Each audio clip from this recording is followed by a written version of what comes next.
Hello guys and welcome to the next mentor. आज आपके लिए जैसा कि मौसम बहुत ही खूबसूरत है, बहुत ही प्यारा मौसम है और इसी प्यारे मौसम के साथ बहुत प्यारी ही खबर के साथ आज का हम जो है लेक्चर स्टार्ट करेंगे।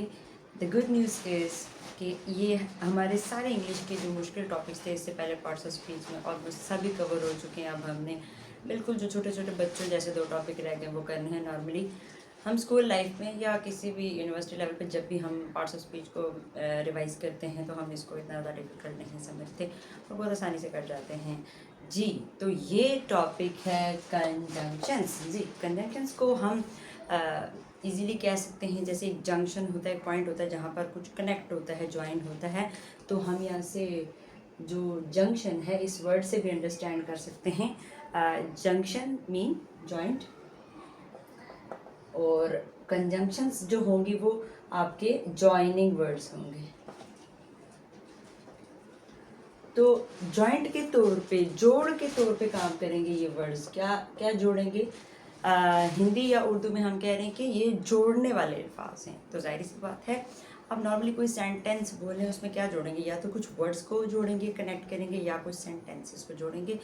2 सेंटेंस हो जाते हैं, इंडिपेंडेंट हैं, डिपेंडेंट हैं, उनको आपस में जोड़ना है। इंडिपेंडेंट है तो एंड हो गया और डिपेंडेंट है तो आप ईदर और नीदर नॉर इस तरह के वर्ड से कनेक्ट करेंगे। हमारे पास जो डिफरेंट कंजंक्शंस थी वो यहाँ पे जॉट डाउन की हैं। इसके अलावा भी बहुत सारी हो सकती हैं बट कुछ कॉमन हमने ले ली हैं। बट की कंजंक्शन है एंड की है। ईदर नॉर्मली ईदर और जो है कलेक्टिवली यूज़ होते हैं। नीदर नॉर एक सेंटेंस के 2 पार्ट अगर होंगे, एक में नीदर होगा, एक में नॉर होगा। ऑल दो, अनटिल, बिकॉज, एट्सेट्रा एट्सेट्रा बहुत सारे कंजंक्शंस पाए जाते हैं। क्विकली आप इसको अगर अंडरस्टैंड करें तो बहुत ही सिंपल वर्डिंग के साथ आप कह सकते हैं कंजंक्शन जॉइनिंग वर्ड्स को जो जंक्शन क्रिएट करेंगे बिटवीन डिफरेंट वर्ड्स और बिटवीन डिफरेंट सेंटेंसेस।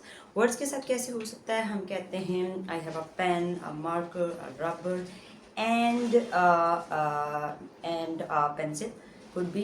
तो जो marker, rubber, pencil different words थे उनके साथ एंड ने कनेक्शन पैदा किया है। इसी तरह सेंटेंस में कैसे हो सकता है? He is going to market and gonna have some fun over there. तो यहाँ पर going to market and gonna have some fun there 2 sentence independent थे, उनको बीच में एंड ने कनेक्ट किया है। इसी तरह हम किसी फ्रेंड से बात कर रहे हैं, हम बहुत गुस्से से बात करेंगे, हम कहेंगे इधर you should go with me और आई गो अलॉन। तो वो हम उससे कह रहे हैं कि क्या तुम मेरे साथ जाओगे, मेरे साथ इकट्ठे जाओगे, या मैं अकेला ही चला जाऊँ, या मैं अकेली ही चली जाऊँ। सो ये बहुत ही शॉर्ट और छोटा सा टॉपिक था, जस्ट आपकी अंडरस्टैंडिंग को और इंटरेस्ट को डेवलप करने के लिए थोड़ा सा इसको मैंने एग्जांपल्स के साथ, डिटेल के साथ बता दिया है। But don't forget to watch the previous video, that is the longest video till now. पिछली वीडियो हमारी सबसे लंबी थी बट आपके लिए बहुत बहुत बहुत इंपॉर्टेंट है। आपने इसको पूरी डिटेल के साथ करना है because I have mention over there कि सबसे ज़्यादा मिस्टेक हमारी आर्टिकल्स की होती हैं एंड प्रपोजिशंस की होती हैं। क्योंकि ये टॉपिक बहुत छोटा है तो 1-2 बातें और ज़रूरी डिस्कस कर लेते हैं। अब तक की पार्ट्स ऑफ स्पीच की डिटेल के मुताबिक हमने क्विकली क्या क्या चीज़ें हैं जो डिटेल से खुद से करनी एग्जांपल्स के साथ। सबसे पहले फॉर्म्स ऑफ वर्ब, मुख्तलिफ फॉर्म्स ऑफ वर्ब में आपको डेली 4-5 ज़रूर करने होंगे, उसके बगैर टेंसेस नहीं बनेंगे। उसके बाद आपको डिग्रीज ऑफ एडजेक्टिव कुछ याद करनी पड़ेंगी, वो इतनी ज़्यादा नहीं होती, आप जल्दी से कर लेंगे।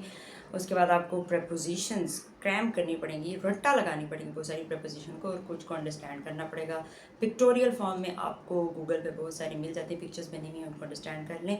उसके बाद आपको आर्टिकल्स में थोड़ा प्रॉब्लम होता है और आर्टिकल्स की भी डिटेल में आपको लास्ट वीडियो में दे चुकी हूँ। So that's all about this topic. इसके बाद हमारा सिर्फ एक छोटा सा टॉपिक रह जाएगा और पार्ट्स ऑफ स्पीच खत्म होती है। Thank you.